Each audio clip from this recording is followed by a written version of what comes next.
ছোট্ট গ্রাম কিষানপুর। কিষানপুর গ্রামে দুটি কিষান থাকতো, রামলাল ও শ্যামলাল। তারা দুজনেই গাই পালন করত আর তারই দুধ বাজারে বিক্রি করে তারা তাদের সংসার চালাতো। কিন্তু রামলাল অনেক লোভী, শ্যামলাল অনেক ইমানদার। সে প্রতিদিন তার গাইকে নিয়ে ঘুরতে বেরোতো এবং তাকে পেট ভর্তি করে খাইয়ে বাড়ি নিয়ে চলে আসতো।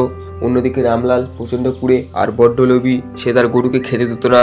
সেই গরুটা না খাওয়ার জন্য যদি দুধ কম দিত তাহলে তাকে ধরে লাঠি দিয়ে মারত। একদিন শ্যামলাল তার গরুকে নিয়ে নদীর পাড়ে ঘাস খাওয়াতে যাচ্ছিল। তার গরুটা ভুল করে পা পিছলে নদীতে পড়ে যায়।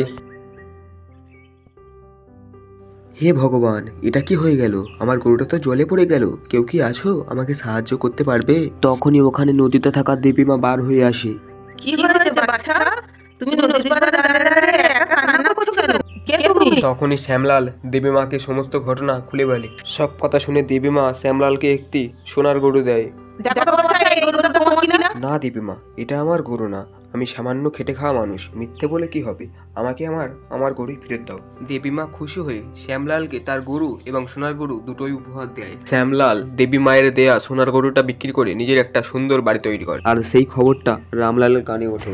আমারে শ্যামলাল এত বড়লোক হয়ে গেল কি করে? আমাকে জানতেই হবে।